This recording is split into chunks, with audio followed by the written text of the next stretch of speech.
Hello people. Box చూసి ఇల్లు ఖాళీ చేస్తున్నాం అనుకునేరు. లేదు, సూర్యకి సమ్మర్ హాలిడేస్ ఇచ్చారు. సారీ, సూర్యకి Christmas and new year holidays ఇచ్చారు. సో ఈ 3 days మేము క్యాన్బెరా ప్లాన్ చేసుకుంటున్నాము. So that new year fireworks చూడటానికి ఇక్కడికి వచ్చేసేలాగా. ఈ బాక్స్ ఏంటి అనుకుంటున్నారా? కుక్ చేసుకోవటానికి కావాల్సిన సామాన్లు, అంటే రైస్, దాల్ అలాంటివి అనమాట. ఇప్పుడు అక్కడికి వెళ్ళిన తర్వాత మనకి ఫుడ్ ఎలా ఉంటుందో తెలీదు.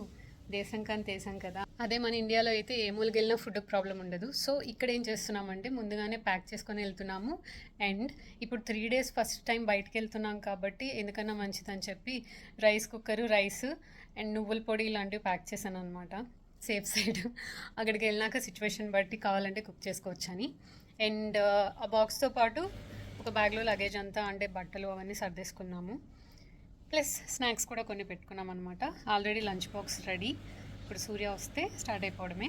ఇప్పుడు సమ్మర్ కాబట్టి పర్లేదు, బట్టలు కూడా దానికి తగ్గట్టు ప్యాక్ చేసుకున్నాము. బట్ క్యాన్బెరాలో ఏంటంటే 12 degrees ఉందట morning time and night time. So అక్కడ మళ్ళీ ప్రాబ్లం అవ్వకుండా జాకెట్స్ అవి కూడా పెట్టేసుకున్నాము, ఎందుకన్నా మంచిదని చెప్పేసి. ఇంకెందుకు ఆలస్యం, లెట్స్ గో. ఎక్కడికి వెళ్తున్నాం? ఆచ్ నాది. ఏ ఊరు వెళ్తున్నాము? ఏమో హనీమూన్ అట్ట మా ఆవిడ చెప్పింది. అమ్మా సరే, నేను క్యాన్బెరా తీసుకెళ్తున్నా నీ క్రిస్మస్ హాలిడేస్కి. ఏమేం చూపిస్తావు అక్కడ? క్యాన్బెరా చూపిస్తా. ఓకే, క్యాన్బెరాలో ఏముంటాయి? నెక్స్ట్ కంటిన్యూ చేస్తే తెలుస్తుంది. సరే, let's go.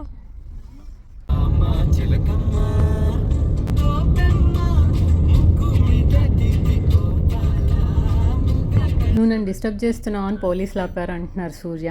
Jokes apart, Christmas, new year holidays and long weekends ఉన్నప్పుడు ఏంటంటే ర్యాష్ డ్రైవింగ్స్ అలా చేయకుండా ఉండడానికని వీళ్ళు డబుల్ డిమెరిట్స్, డబుల్ పెనాల్టీస్ ఇస్తారనమాట. డబుల్ డిమెరిట్స్ అంటే మనం ఈ దేశంలో ఉండాలంటే కొన్ని పాయింట్స్ ఇస్తారు. ఆ పాయింట్స్ మనం మిస్టేక్స్ చేసే కొద్దీ తగ్గిపోతాయి. అంటే శ్రీకృష్ణుడు తప్పులు లెక్కెట్టారంటారు కదా, అలా లెక్క పెడతారనమాట. సో ఆ పాయింట్స్ తగ్గిపోతే పెనాల్టీ లేదా పనిష్మెంట్, లేదా మనలాంటి ఇండియన్స్ అంటే అదర్ కంట్రీ పీపుల్కి అయితే ఇక్కడ నుంచి సింపుల్గా దొబ్బేమంటారు. అండ్ డ్రైవింగ్ లైసెన్స్ కూడా క్యాన్సిల్ చేస్తారనమాట. కాబట్టి జాగ్రత్తగా ఒళ్ళు దగ్గర పెట్టుకొని డ్రైవింగ్ చేయాలి. Coming to the topic, Canberra. టక్కన ఆస్ట్రేలియా క్యాపిటల్ ఏంటి అనగానే మనకి స్ట్రైక్ అయ్యేది సిడ్నీ కదా. But Canberra is the capital city of Australia. Placing ప్రకారం చూసుకోవాలి అని అంటే సిడ్నీకి, మెల్బోర్న్కి మధ్యలో క్యాన్బెరా ఉంటుందన్నమాట.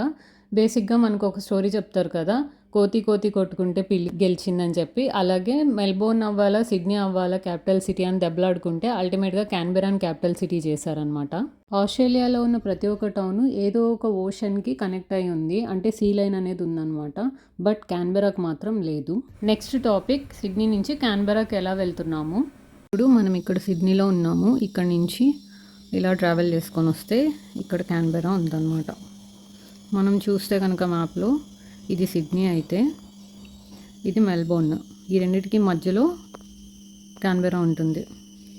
క్యాన్బెరా మొత్తం మ్యాన్ మేడ్ సిటీ అనమాట. అంటే ఏదో ఒకళ్ళు వచ్చారు ఆ తర్వాత చిన్నగా టౌన్ స్టార్ట్ అయింది అన్నట్టు కాకుండా పర్టికులర్ ల్యాండ్ ఏరియా తీసుకొని దాన్ని క్యాపిటల్గా డెవలప్ చేశారు సిటీ లాగా. సో ఇది ఆర్కిటెక్ట్స్ డెవలప్ చేసిన ఆర్ బిల్డ్ చేసిన సిటీ అనమాట. ఇది సెంటర్ ఆఫ్ ద సిటీ అనమాట. ఇక్కడ సర్కిల్ కనిపిస్తుంది కదా, ఇది parliament house, centre of the city ఢిల్లీలో లాగా.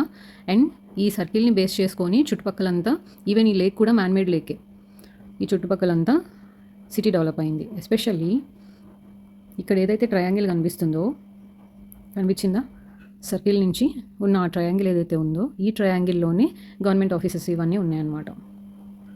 అండ్ దీని చుట్టుపక్కల ఏరియాలు తీసుకుంటే ఈ సర్కిల్ నుంచి ఇక్కడ కనిపించేది బ్లాక్ మౌంటైన్స్. ఆ తర్వాత దీని నుంచి లెఫ్ట్ సైడ్ వెళ్తే బ్లాక్ మౌంటైన్ కదా, రైట్ సైడ్ వెళ్తే మౌంట్ ఎయిన్స్లీ. దీని నుంచి కిందకు వస్తే రెడ్ హిల్ లుక్అవుట్ అనమాట. సో మనం దీని మ్యాప్ చూస్తే కనుక కంప్లీట్గా బెంగళూరు లాగా బిల్డ్ అయిందనమాట. అంటే చుట్టుపక్కల మొత్తం మౌంటైన్స్, మధ్యలో సిటీ డెవలప్ అయింది. ఇక్కడ ఏవైతే ఈ ఫ్లాగ్స్ టైప్లో ఉన్నాయో ఇవన్నీ సూర్య సేవ్ చేసి పెట్టారనమాట, ఈ లొకేషన్స్ అన్నీ కవర్ చేయాలి అని చెప్పేసి.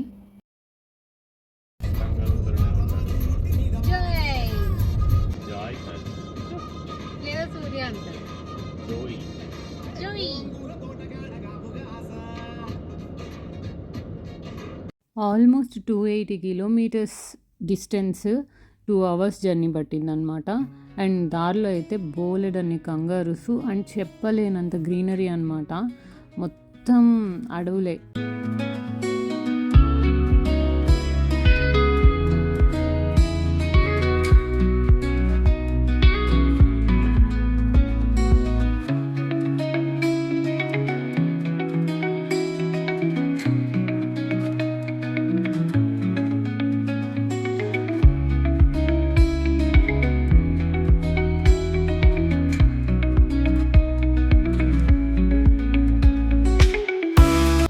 మధ్యలో బ్రేక్ తీసుకుందామని, అంటే మార్నింగ్స్ నుంచి సూర్య అసలు ఏం తినలేదు. సో లంచ్ చేయమని చెప్పేసి కారు ఒక చోట ఆపుకున్నాము. ఈ ఏరియా చుట్టుపక్కల మొత్తం చెర్రీ తోటలు అండ్ మ్యాంగో తోటలు చాలా ఉన్నాయన్నమాట. కొన్ని చోట్ల అయితే అలా టెంట్ వేసుకొని మ్యాంగోస్ అవి బాస్కెట్లలో అమ్ముతున్నారు. చెర్రీస్ కూడా ఉన్నాయి, కావాలంటే మనం అక్కడికి వెళ్ళి తీసుకోవచ్చు అని కూడా చెప్పారనమాట.